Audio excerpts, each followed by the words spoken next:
Hello students, a very good afternoon and welcome in Expert Brain Coaching Center. I am back with the new videos.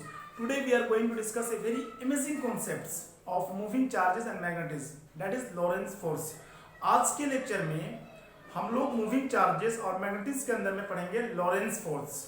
Okay, ये moving charges और magnetism का 10वां lecture है. It is the 10th lecture of moving charges and magnetism. देखो, Lawrence force जो है, जैसे हमारा कोई चार्ज पार्टिकल किसी इलेक्ट्रोमैग्नेटिक फील्ड के अंदर में रखा हुआ है, तब उसके अंदर में नेट फोर्स कितनी अप्लाई होती है, उसे हम लोग बोलते हैं लॉरेंस फोर्स.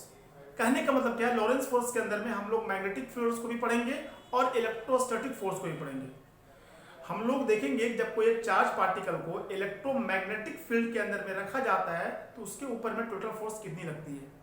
तो सबसे पहले हम इसको डिफाइन कैसे करेंगे. The total force acting on a charge particle when charge particle is placed in electromagnetic field, then this whole phenomena is known as Lorentz force.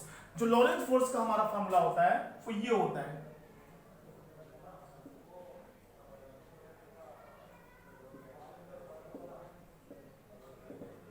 The total force on any charge particle, जब किसी charge particle को हम लोग electromagnetic field के अंदर में रखते हैं तो उसके ऊपर में मैग्नेटिक फील्ड भी अप्लाई होती है, मैग्नेटिक फोर्स भी अप्लाई होती है और इलेक्ट्रोस्टैटिक फोर्स भी अप्लाई होती है. दोनों का समेशन करके हम लोग जो फोर्स निकालते हैं उसको हम लोग बोलते हैं लॉरेंस फोर्स. इस फोर्स को हम लोग क्या बोलते हैं, लॉरेंस फोर्स. समझिए इस बात को क्या बोल रहा हूं मैं.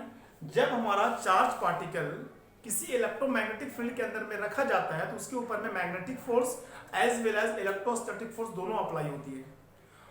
ये दोनों के समेशन को हम लोग बोलते हैं लॉरेंस फोर्स. ठीक है, तो हम लोग मैथमेटिकली बोलते हैं F is equal to F M का मतलब magnetic force plus F E electrostatic force. कहने का मतलब ये है कि जो नेट फोर्स होती है चार्ज पार्टिकल पे इलेक्ट्रोमैग्नेटिक फील्ड के अंदर में रखने पे जो अप्लाई होती है उसे हम लोग बोलते हैं लॉरेंस फोर्स. तो देखो, अगर आपको याद हो, हम लोगों ने इलेक्ट्रोस्टैटिक फोर्स पढ़ा था चैप्टर नंबर 1 में. फिर से मैं एक बार रिकॉल कर दे रहा हूं. देखो, ये हमारी इलेक्ट्रिक फील्ड है. जिस डायरेक्शन में हमारी इलेक्ट्रिक फील्ड अप्लाई होती है उसी डायरेक्शन में किसी चार्ज पार्टिकल पर फोर्स अप्लाई होता है. जैसे हमारा ये प्लस क्यू चार्ज है, इसके ऊपर में जो हमारा फोर्स अप्लाई होगा वो भी इलेक्ट्रिक फील्ड के डायरेक्शन में ही होगा. यहाँ फोर्स जो आएगा वो आएगा QE के बराबर. ठीक है, जो इलेक्ट्रोस्टैटिक फोर्स होती है किसी चार्ज पार्टिकल पे जो अप्लाई होती है वो in the direction of electric field. जिधर इलेक्ट्रिक फील्ड का डायरेक्शन होगा उधर ही हमारा क्या होगा, फोर्स का डायरेक्शन होगा.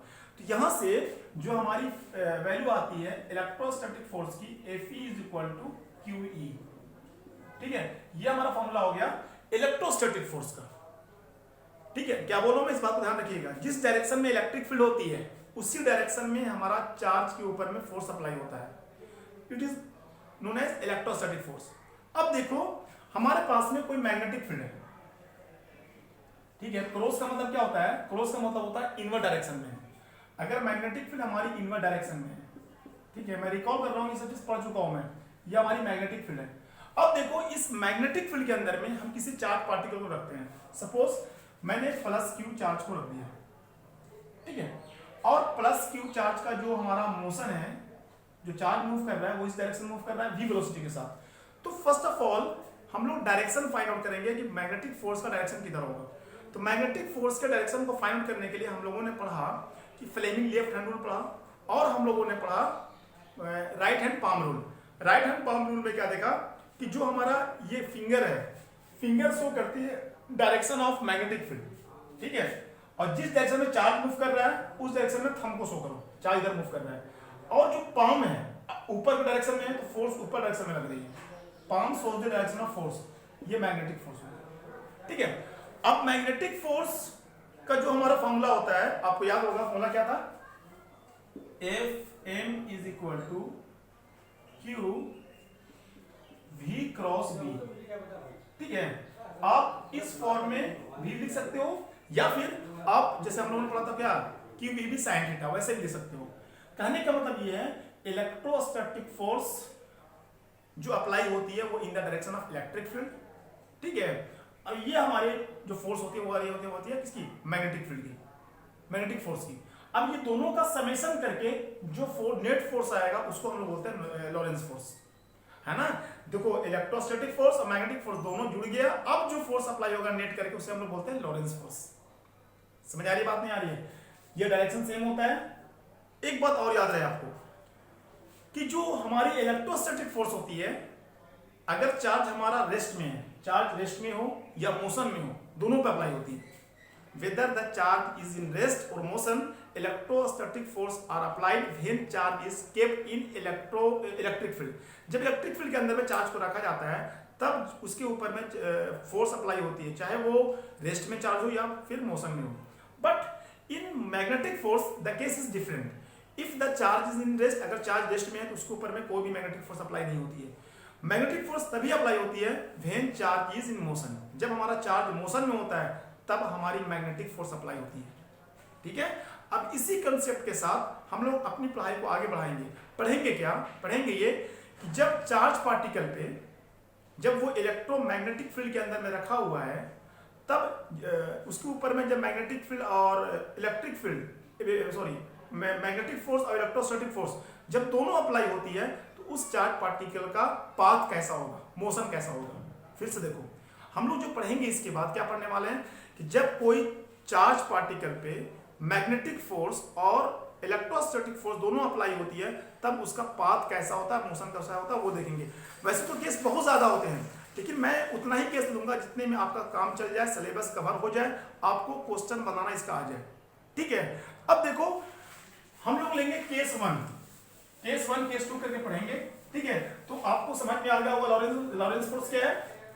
The net force acting on a charged particle when it is kept in electromagnetic field। जो नेट फोर्स होती है किसी चार्ज पार्टिकल पर अप्लाई होती है जब वो चार्ज पार्टिकल इलेक्ट्रोमैग्नेटिक फील्ड के अंदर में रखा जाता है। तो कुछ टीचर्स, कुछ बुक ऐसी भी देती है कि जो हमारा मैग्नेटिक फोर्स होता है, मैग्नेटिक फोर्स वो नेट लॉरेंस फोर्स के बराबर होता है। ये भी सही स्टेटमेंट है, क्योंकि अगर इलेक्ट्रिक फील्ड जीरो हो गया, इलेक्ट्रोस्टैटिक फोर्स जीरो हो गया, तो वहां पर लॉरेंस फोर्स की किसके बराबर होगी, मैग्नेटिक फोर्स के बराबर होगी। ठीक है, देखो हम केस नंबर 1 क्या पढ़ेंगे। केस 1 ये पढ़ेंगे, case 1 when electric field is perpendicular to B. हम किस ये पढ़ेंगे जब इलेक्ट्रिक फील्ड और मैग्नेटिक फील्ड दोनों पैरेलल हो और चार्ज रखा हो, तब देखेंगे कि उसका मोशन कैसा होता है। तो देखो इस केस के अंदर में सब केस होगा। सब केस क्या होगा, देखो जैसे मैं बोल रहा हूं ये ए, केस 1 के अंदर में सब केस लिया मैंने ए। क्या लिया सर? देखो जैसे मैंने बोला ये हमारा डायरेक्शन इलेक्ट्रिक फील्ड का है और यही डायरेक्शन हमारा किसका है, मैग्नेटिक फील्ड का है, दोनों पैरेलल है। अब मैंने जो केस 1 लिया उसमें मैंने बोला जो मैंने चार्ज लिया है उसकी वैल्यू क्यू है और इसका मास एम है, और ये चार्ज जो रखा हुआ है वो रेस्ट में है। ये चार्ज जो रखा हुआ है वो रेस्ट में है। और मैं समझाने के लिए आपको दो एक्सिस ले लेते हैं। ये एक्सिस को हम बोल देते हैं एक्स, इसको बोल देते हैं वाई। Any problem? फिर से इलेक्ट्रिक फील्ड और मैग्नेटिक फील्ड का डायरेक्शन एक ही तरफ है, चार्ज क्यू है और वो रेस्ट पे रखा हुआ है। क्या रखा हुआ? रेस्ट पे। अब आप बताओ इस चार्ज पे इलेक्ट्रिक फील्ड कितनी अप्लाई होगी? इलेक्ट्रिक फील्ड इस डायरेक्शन में अप्लाई होगी और क्यू ई के बराबर होगी। कितने के बराबर होगी? क्यू ई के बराबर होगी। अब देखो अगर मैं निकालूं इलेक्ट्रोस्टैटिक फोर्स तो होगी हमारी क्यू ई। अब देखो जब किसी चार्ज पार्टिकल पे हमारा फोर्स अप्लाई हो रहा है, जिस डायरेक्शन में फोर्स अप्लाई होगा उसी डायरेक्शन में हमारा एक्सेलरेशन भी अप्लाई होता है। तो यहां से एक्सेलरेशन क्या हो जाएगा? एक्सेलरेशन होता है force upon mass, F upon M. तो फोर्स की वैल्यू कितनी है? क्यू ई अपॉन में एम। और एक्सेलरेशन किस डायरेक्शन में होगा? एक्स डायरेक्शन में होगा। ठीक है, समझ में आ रही बात? अब देखो इसकी वेलोसिटी क्या होगी? जब इसके ऊपर में फोर्स अप्लाई होगा ये एक्सेलरेटेड होने लगेगा। इसकी वेलोसिटी फॉर्मूला क्या होता है? v is equal to u plus at। ये सारी चीज v एक्स डायरेक्शन में, एक्स डायरेक्शन में, एक्स डायरेक्शन में। अब देखो ux का मतलब initial velocity of charge particle in X direction. Initially value हमारी क्या थी? 0। तो यहां से जो vx होगा, वेलोसिटी जो होगी वो ax t के बराबर हो जाएगी। x की वैल्यू कितनी है? q e अपॉन में m इंटू टी।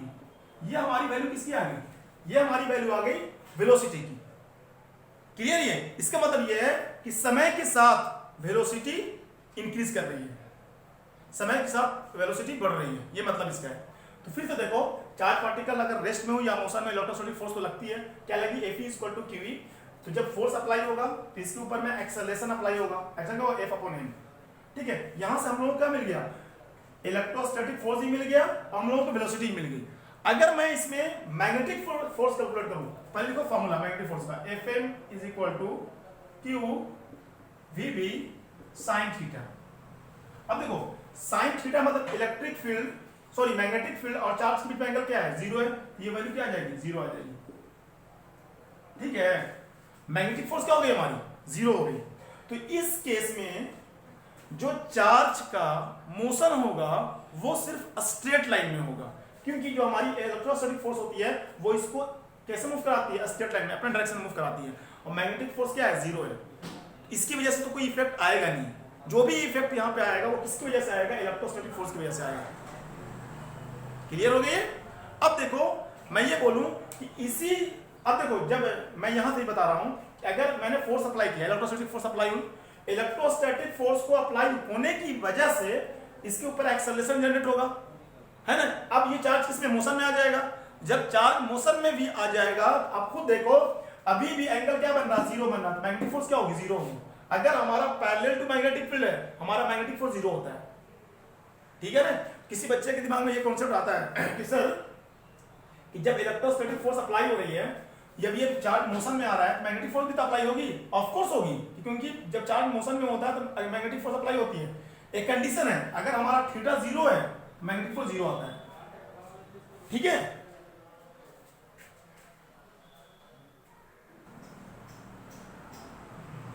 देखो मैंने when electric field parallel to B का सब केस 2 ले रहा हूं, क्या ले रहा हूं, इस बार जो हमारा चार्ज Q है, मास M है, ये चार्ज है वो V नोट वेलोसिटी के साथ मूव कर रहा है। पिछले केस में जो मैंने ए पार्ट लिया था उसमें रेस्ट में था, इस बार किसमें है, मोशन में है। तो सबसे पहले देखो इसके ऊपर में magnetic force apply, sorry electrostatic force देखते हैं। जो इलेक्ट्रोस्टैटिक फोर्स होगी वो क्या होगी, QE के बराबर होगी। और किस डायरेक्शन में होगी, जो इलेक्ट्रोस्टैटिक फोर्स होगी वो इस डायरेक्शन में होगी। जिस डायरेक्शन में इलेक्ट्रिक फील्ड होती है उसी डायरेक्शन में इलेक्ट्रोस्टैटिक फोर्स अप्लाई होता है। कितनी होगी, QE होगी। अब देखो जब फोर्स अप्लाई जिस डायरेक्शन में होता है उसी डायरेक्शन में हमारा एक्सेलरेशन अप्लाई होता है। एक्सेलरेशन हो जाएगा F equal to m upon, क्या होता है हमारा, एक्सेलरेशन होता है फोर्स अपॉन मास, क्या होता है QE अपॉन m। ये चार्ज के पास एक्सेलरेशन कितना होगा, QE अपॉन m। अब देखो अगर मैं निकालूं Vx, फॉर्मूला क्या होता है, V is equal to U plus AT, Vx direction में, Ux डायरेक्शन में। इस बार Ux की वैल्यू कितनी है, इनिशियली ये मोशन कर रहा था V नोट वेलोसिटी के साथ, तो V note plus QE upon में m इंटू टी। यहाँ पे इस बार जो Vx आ रहा है वो कितना आ रहा है, V note plus QE upon T. इसका मतलब ये है particle will move in straight line. ठीक है, पार्टिकल कहां मूव करेगा, स्ट्रेट लाइन मूव करेगा, कहां मूव करेगा, स्ट्रेट लाइन में। अब अगर हम चेक करेंगे इसके लिए मैग्नेटिक फोर्स, तो मैग्नेटिक फोर्स फिर से 0 आ जाएगा। कैसे, देख लो हमारा फॉर्मूला होता है Fm is equal to QVB sine theta. Sine फिर से 0 है, फोर्स किधर भी अप्लाई होगा, अगर साइन मैग्नेटिक फील्ड के बीच में और वेलोसिटी के बीच में 0 डिग्री होगा तो मैग्नेटिक फोर्स कितना आएगा, 0 आएगा। फिर से जो हमारा इलेक्ट्रोस्टैटिक फोर्स होगा की वजह से हम लोगों को सिर्फ और सिर्फ लॉरेंट फोर्स मिल रहा है। ठीक है, तो देख लो कि जो मैंने केस 1 लिया था, जब चार्ज रेस्ट में था तो वैल्यू जो आई थी वो आई थी वेलोसिटी की V upon m upon t। जब मोशन में है तो हमारी Vx की वैल्यू ये आई है, एक्सेलरेशन ये है। तो कहने का मतलब ये है particle will move in straight line in both the cases whether charge is in rest और इन मोशन। ठीक है, तो आप अगर हमको ग्राफ ड्रा करने के लिए बोलेगा अगर इस केस का, तो हम ड्रा करेंगे जो वेलोसिटी हमारी है वो कहीं यहां से स्टार्ट हो रही है, इस जगह से। ठीक है, इधर वेलोसिटी ड्रा कर देना, इधर टाइम। ठीक है ना, क्योंकि इस बार जो वेलोसिटी दिया हुआ V नोट 0 से स्टार्ट नहीं हो रही है, V नोट से स्टार्ट हो रही है। और पिछले वाले केस में वेलोसिटी यहां से स्टार्ट हो रही है। ठीक, ग्राफ भी क्लियर है। अब आओ मैं कुछ नेक्स्ट केस ले रहा हूं, जिस केस के अंदर में हम ये देखेंगे हम लोगों को मैग्नेटिक फोर्स भी मिलेगी और इलेक्ट्रोस्टैटिक फोर्स भी मिलेगी। वो केस ले रहे हैं कि जिसमें हम लोगों को दोनों केस मिलेगा। हमारी जो बॉडी मूव करेगी वो इलेक्ट्रिक फील्ड, इसमें क्या नाम है, हम लोगों को मैग्नेटिक फोर्स ही मिलेगा और इलेक्ट्रोस्टैटिक फोर्स ही मिलेगा। फिर से पैरेलल है, इलेक्ट्रिक फील्ड ड्रा कर दिया और ये हमारी क्या है, मैग्नेटिक फील्ड है। ठीक है, इस बार जो चार्ज को हम लोग मूव करा रहे हैं वो कुछ इस तरीके से, हमारा चार्ज Q प्लस Q है और मास m है। चार्ज इस तरीके से मूव कर रहा है, चार्ज जो है वो ऊपर जा रहा है, इसकी वेलोसिटी हम सपोज कर लेते हैं, इसकी वेलोसिटी हमारी v नोट है, v नोट वेलोसिटी के साथ हमारा चार्ज मूव कर रहा है। तो कहने का मतलब ये है कि आप इसमें कैलकुलेट करो पहले क्या, Fm मैग्नेटिक फोर्स और इलेक्ट्रोस्टैटिक फोर्स दोनों कैलकुलेट कर लो। अब पहले ये बताओ क्या इसके अंदर में इलेक्ट्रोस्टैटिक फोर्स होगी, इस चार्ज के अंदर में इलेक्ट्रिक फोर्स कहां होगी, ये इसको ले जाएगा इधर QE, इसके अंदर में क्या होगा, इलेक्ट्रोस्टैटिक फोर्स भी होगा इस बार, और जब फोर्स अप्लाई होगा एक्सेलरेशन भी होगा।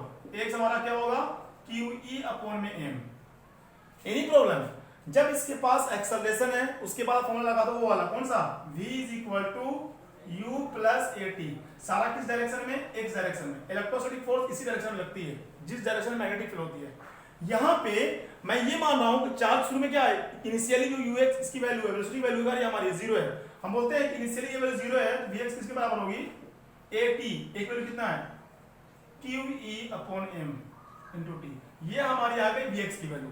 ठीक है, इसका मतलब क्या है, वेलोसिटी x में लीनियर मूव करेगा, velocity will move linearly in x direction. अगर आप इसमें निकालो मैग्नेटिक फोर्स, तो मैग्नेटिक फोर्स का हमारा फॉर्मूला क्या होता है, Q VB sin थीटा। इस बार मैग्नेटिक फील्ड और वेलोसिटी के बीच में एंगल कितना बन रहा है, 90 डिग्री बन रहा है, तो ये वैल्यू हो जाएगी हमारी Q VB sin 90। sin 90 की वैल्यू कितनी होती है हमारी, 1 होती है, तो ये वैल्यू हमारी आ जाएगी Q VB।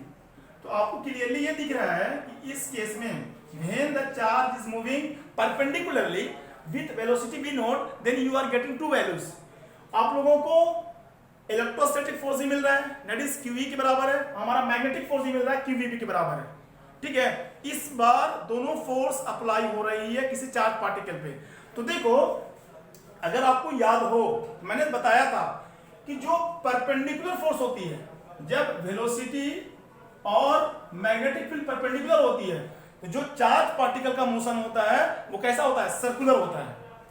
चार्ज पार्टिकल का जो मोशन होगा सर्कुलर होगा, और इसकी वजह से कैसा होगा, स्ट्रेट लाइन में होगा। तो कहने का मतलब ये है कि जो हमारा जो इसका पाथ बनेगा वो हेलिकल बनेगा। कैसे बनेगा, हेलिकल। देखो गोल गोल बन रहा है किसकी वजह से, मैग्नेटिक फोर्स की वजह से, और जो आगे बढ़ रहा है वो इलेक्ट्रोस्टैटिक फोर्स की वजह से। आई होप ये आप लोगों को क्लियर हो गया होगा कि here path is for both electrostatic force as well as for magnetic force. दोनों फोर्स की वजह से हमारा यहाँ पे पाथ बन रहा है।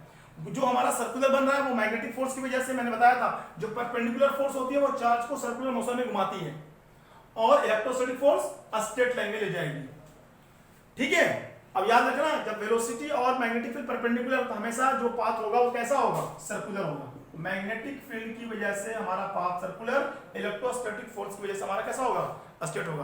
कहने का मतलब ये हमारा जो मोशन होगा वो कैसा होगा, हेलिकल मोशन होगा। ऐसे पार्टिकल का जो हमारा मोशन होगा वो कैसा होगा, हेलिकल मोशन होगा। Any problem. अब देखो मैंने बताया था कि जब हमारा मोशन स्ट्रेट लाइन में होता है और सर्कुलर भी हो, तो हमारा एक वर्ड आता है पिच, जो हॉरिजॉन्टल डिस्टेंस होता है। मेरा सवाल ये है कि क्या पिच होल रिंग की सेम होगी या डिफरेंट होगी, मतलब कि ये पिच ये भी तो होगी, ये पिच, तो क्या इसमें बोल दूं P1, इसको बोल दूं P2, इसको बोल दूं P3, तो क्या P1 P2 P3 बराबर होगा या डिफरेंट होगा, P1 P2 P3 सेम होगा या अलग अलग होगा। तो ध्यान दो कि pitch will be continuously moving या इंक्रीजिंग। जो पिच होगा वो लगातार बढ़ रहा होगा, क्योंकि देखो ये Vx वेलोसिटी से बढ़ रहा है, 4 6 8 10 बढ़ रहा है, तो हमारा जो स्प्रिंग का केस होगा वो ऐसा होगा, यहाँ पे ऐसे फिर और दूर होता चला जाएगा। मतलब कहने का मतलब है ये जो P1 होगा, P2 होगा, P3 होगा, तो चलो यहाँ पे देख लो P2 जो होगा वो बड़ा होगा किससे, P1 से।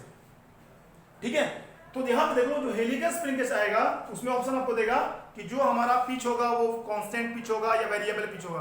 आपका जो सही ऑप्शन होगा वो होगा हमारा वेरिएबल पिच। क्या होगा, वेरिएबल पिच।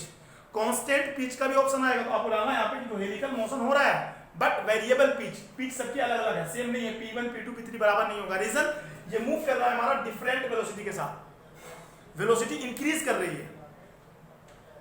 समझ आ गया? देखो ये केस में जो मैंने लिया electric field parallel to magnetic field, इस केस में जो चार्ज पार्टिकल है उसके ऊपर में मैग्नेटिक फील्ड भी अप्लाई हो रहा है और इलेक्ट्रोस्टैटिक फोर्स भी अप्लाई हो रहा है।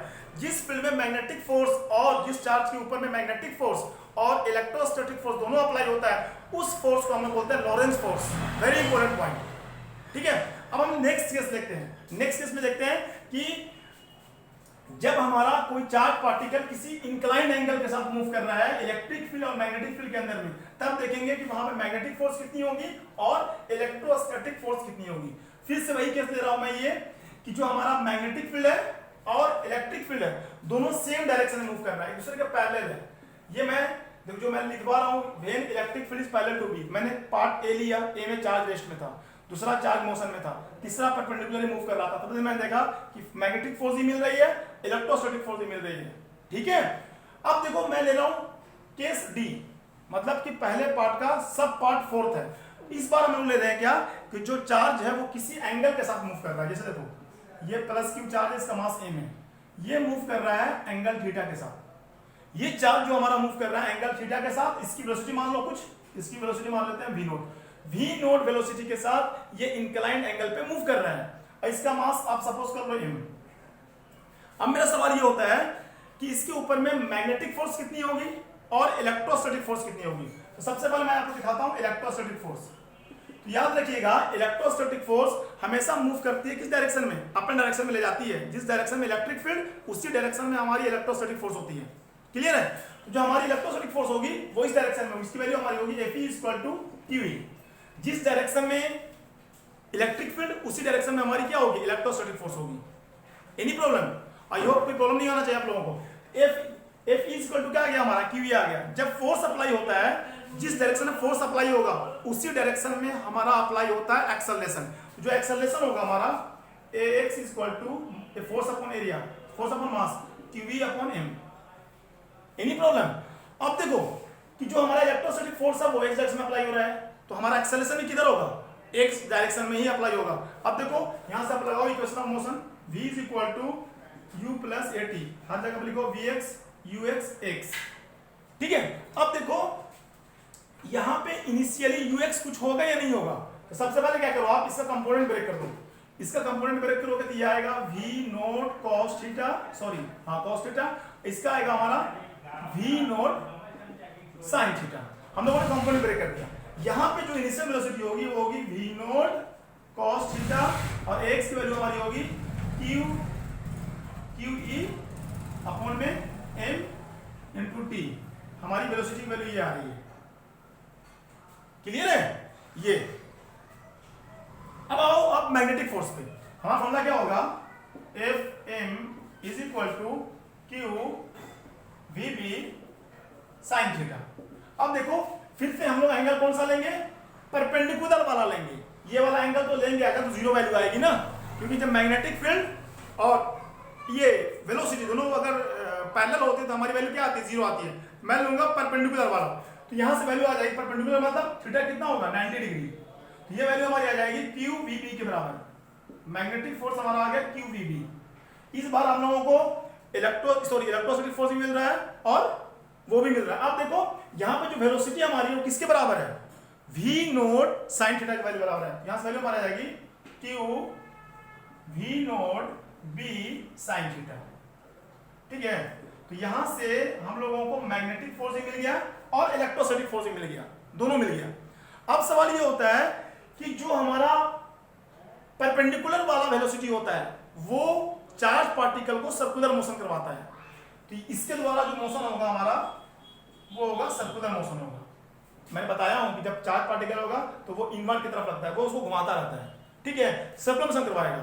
तो यहां से जब सर्कुलर मोशन करवाएगा तो उसकी रेडियस भी होगी, तो रेडियस क्या होगा हमारा, फॉर्मूला मैंने लिखवाया है R = mv/QB। यहां पे जो हमारा वेलोसिटी होगा वो परपेंडिकुलर वाला होगा, परपेंडिकुलर का मतलब ये वाला v0 sin थीटा। क्या होगा, v0 sin थीटा। अब देखो अगर मैं बोलूं कि इसका मोशन कैसा होगा, देखो इस केस में जैसे जैसे टाइम इंक्रीज कर रहा है वेलोसिटी इंक्रीज कर रही है। As time increases velocity increases, इस केस में टाइम बढ़ रहा है तो हमारी वेलोसिटी बढ़ रही है। तो मेरा क्वेश्चन है कि क्या electric field v note sine theta पे कोई इफेक्ट डालेगी? कहने का मतलब क्या है कि जो ये वाली वेलोसिटी है, ये वाली, क्या इस पे कोई इफेक्ट डालेगा? कौन? Electrostatic force. इलेक्ट्रोस्टैटिक फोर्स कोई भी इफेक्ट नहीं डालेगा, क्योंकि इलेक्ट्रोस्टैटिक फोर्स की वैल्यू y डायरेक्शन में 0 होती है। वो सिर्फ जिस डायरेक्शन में इलेक्ट्रिक फील्ड उसी डायरेक्शन में इलेक्ट्रोस्टैटिक फोर्स लगती है, इस डायरेक्शन में 0 होती है, कुछ भी अप्लाई नहीं होती है। तो कहने का मतलब है v नोट साइन थीटा के ऊपर में हमारा इलेक्ट्रोस्टैटिक फोर्स कोई भी इंपैक्ट नहीं डालेगा। तो कहने का मतलब ये है कि यहाँ जो हमारा लॉरेंट फोर्स आएगा वो Fe प्लस Fm, Fe की वैल्यू ये आई है, Fm की वैल्यू ये, यहाँ पुटअप कर दीजिए, हमारा लॉरेंट फोर्स आ जाएगा। अब सवाल ये है कि जो इलेक्ट्रोस्टैटिक फोर्स है उसकी वजह से जो हमारा मोशन होगा वो कैसा होगा? स्ट्रेट लाइन में होगा। हमारा जो मोशन होगा वो स्ट्रेट लाइन में होगा, इसकी वजह से। और इसकी वजह से मैग्नेटिक फोर्स की वजह से जो हमारा पार्टिकल का चार्ज का जो मोशन होगा वो सर्कुलर होगा। फिर से जब आप स्ट्रेट को और सर्कुलर को दोनों को मूव करवाओगे तो क्या बनता है? वो हेलिकल बनता है। फिर से जो हमारा मोशन आएगा इस केस का भी कैसा आएगा? ये आएगा हमारा हेलिकल मोशन आएगा। अब सवाल ये वैल्यू पुट कर देना भैया, वैल्यू पुट कर लोगे ना, Fe की वैल्यू रख देना, Fm की वैल्यू रख देना, लॉरेंट फोर्स की वैल्यू आ जाएगी। अब देखो कि जो यहाँ पे वेलोसिटी तो शुरू में रहेगी ही रहेगी, लेकिन जो इलेक्ट्रोस्टैटिक फोर्स आ गया ना, इस चार्ज की पार्टिकल के स्पीड को और बढ़ा देगा। ये जो चार्ज पार्टिकल है ये इधर मूव करेगा, लेकिन जो इलेक्ट्रोस्टैटिक फोर्स आ गया उसकी वजह से और बढ़ जाएगा। तो यहाँ भी जो होगा हेलिकल मोशन जो होगा विथ वेरिएबल पिच, सबकी पिच अलग अलग होगी। मैं बोलूँ P1 P2 ये P3 बराबर होगी, सब अलग अलग होगी, वेरिएबल पिच होगी। मैं आपको ये कंसेप्ट बार बार इसलिए बता रहा हूं कि क्योंकि ये सीबीएसई के एग्जाम में पूछा सकता है, कॉम्पिटिटिव में पूछेगा कि ऐसा ऑप्शन देगा, कांस्टेंट पिच भी देगा, वेरिएबल पिच भी देगा, तो जो आपका सही ऑप्शन होगा वो वेरिएबल पिच होगा। ठीक है, आप इसको नोट डाउन कर लो। उसके बाद सबसे इंपॉर्टेंट किस चीज पढ़ेंगे? जब हमारा मैग्नेटिक फील्ड और इलेक्ट्रिक फील्ड दोनों परपेंडिकुलर होगा। आप इसका स्क्रीनशॉट ले लो या फिर नोट डाउन कर लो। ठीक है, इसको इरेज करते हैं।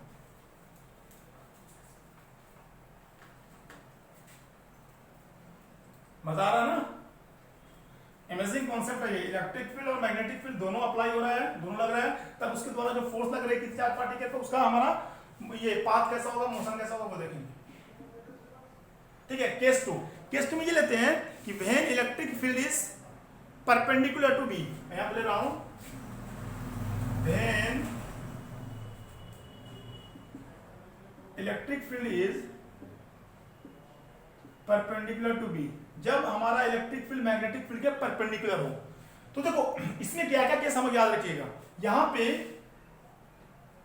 जो वेलोसिटी होगा वो इलेक्ट्रिक फील्ड के ही परपेंडिकुलर होगा, वेलोसिटी मैग्नेटिक फील्ड के ही परपेंडिकुलर होगा, और मैग्नेटिक फील्ड और इलेक्ट्रिक फील्ड ये आपस में परपेंडिकुलर होंगे। कंडीशन ये है,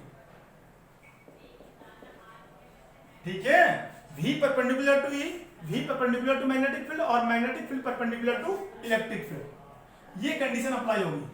जो क्या करते हैं हम लोग, क्या करते हैं इसके ऊपर में एक प्लेट लेते हैं पहले, ठीक है, एक प्लेट ये ले रहे हैं, एक प्लेट यहां पे ले लेते हैं, दिख रहा है साफ साफ। अब इस प्लेट के ऊपर में जो हमारा चार्ज है टॉप में, ये पॉजिटिव मान लेते हैं, ये चार्ज इसका पॉजिटिव चार्ज है, ठीक है, पॉजिटिव चार्ज है, और ये इनफाइनाइट प्लेट है, मतलब बहुत बड़ी है, मान लेते हैं ये बहुत बड़ी है, और यहां पे जो चार्ज है वो निगेटिव चार्ज है, ये भी इनफाइनाइट तक बड़ी हुई है, ठीक है। अब देखो इलेक्ट्रिक फील्ड का डायरेक्शन कुछ इस तरीके से है, इलेक्ट्रिक फील्ड का डायरेक्शन कुछ इस तरीके से है, ठीक है, इलेक्ट्रिक फील्ड डायरेक्शन है ये, और मैग्नेटिक फील्ड जो है वो इनवर्ड है। अभी मैं समझा रहा हूं,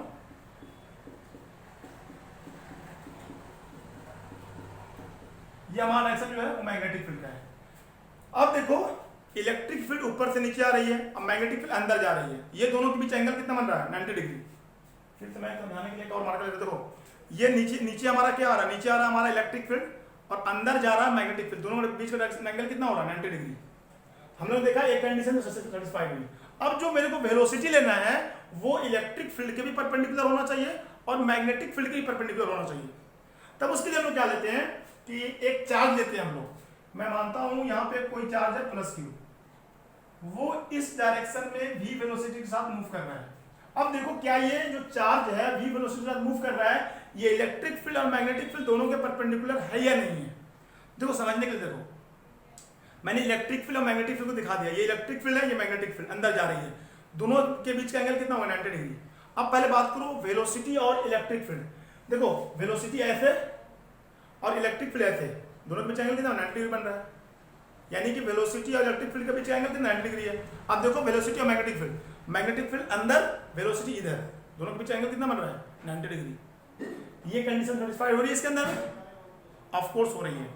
अब देखो कि इसके ऊपर में जो हमारा मैग्नेटिक फोर्स होगा चार्ज के ऊपर में, Fe जो होगा वो हमारा QE होगा, क्योंकि जिस डायरेक्शन में मैग्नेटिक इलेक्ट्रिक फील्ड होती है उसी डायरेक्शन में हमारी जो फोर्स अप्लाई होती है इलेक्ट्रोस्टैटिक फोर्स, वो उसी डायरेक्शन में ले जाती है। समझ आ रही बात नहीं आ रही है? Fe आ गया। अगर मैं बात करूं Fm की, मैग्नेटिक फोर्स की, फॉर्मूला होता है Q VB sin थीटा। तो वेलोसिटी और मैग्नेटिक फील्ड के बीच का एंगल कितना 90 डिग्री, sin 90 कितना होता है 1 होता है। यहां से मैग्नेटिक फोर्स की वैल्यू हमारी आ रही है QVB। तो कहने का मतलब क्या है कि इस केस में मैग्नेटिक फोर्स मिल रहा है और इलेक्ट्रोस्टैटिक फोर्स मिल रहा है। अब देखो कि दोनों किस डायरेक्शन में अप्लाई हो रहा है। आपको इलेक्ट्रिक फील्ड साफ साफ दिख रहा है, मैं यहां पर लिख रहा हूं प्लस Q। जो ये चार्ज है, इस चार्ज पे इलेक्ट्रिक फील्ड डाउनवर्ड डायरेक्शन में अप्लाई हो रहा है। अब हमको देखना है कि जो हमारा मैग्नेटिक फोर्स है वो इस चार्ज पे कैसा अप्लाई हो रहा है। इसको अप्लाई करने के लिए हम लोगों के पास डायरेक्शन को पता करने के लिए वी हैव टू रूल, चाहे तो Fleming left hand rule use करो या फिर right hand palm rule use करो, ठीक है ना। तो राइट हैंड पाम क्या होता है, जिस डायरेक्शन में मैग्नेटिक फील्ड है उस डायरेक्शन में आप फिंगर को ले जाओ और जिधर चार्ज का मोशन उधर थंब शो करो, और जिधर पाम जाएगा वो डायरेक्शन ऑफ फोर्स होगा। तो अंदर ले गया मैं, डायरेक्शन किसका है मैग्नेटिक फील्ड का, चार्ज का मोशन इधर, फोर्स किधर होगी जिधर पाम का डायरेक्शन होगा। फिर से देखो, फिर से जिधर मैग्नेटिक फील्ड उधर फिंगर ले जाओ, ले गया मैं, जिधर चार्ज का मोशन उधर थंब शो करो, जिधर पाम उधर direction of magnetic force. Magnetic force होगी इस डायरेक्शन में। क्लियर है? ये समझ में आ रही बात? एकदम समझ में आ गई होगी। ये सबसे इंपॉर्टेंट कॉन्सेप्ट है ये वाला, ये तीनों परपेंडिकुलर वाला बहुत अमेजिंग कंपोनेंट है, बहुत इंपॉर्टेंट है। अब देखो इसमें कंडीशन अलग अलग हो सकती है। क्या कंडीशन है? ये हो सकता है कि जो हमारा मैग्नेटिक फोर्स है वो इलेक्ट्रोस्टैटिक फोर्स ज्यादा है। मैग्नेटिक फोर्स इलेक्ट्रोस्टैटिक फोर्स से क्या हमारा ज्यादा है। तो ऐसे केस में हमारा ग्राफ कैसा बनेगा? देखो इसका मतलब ये है कि जो QE है वो ग्रेटर देन जो हमारा QVB है, जो हमारा QVB है वो ग्रेटर देन QE है। अब सवाल ये होता है कि ऐसे केस में हमारा ग्राफ कैसा बनेगा? जो ग्राफ हमारा बनेगा वो बनेगा पैराबोलिक बनेगा और अपवर्ड पैराबोलिक होगा, ऐसे बनेगा अपवर्ड पैराबोलिक। जो हमारा ग्राफ बनेगा कैसा बनेगा?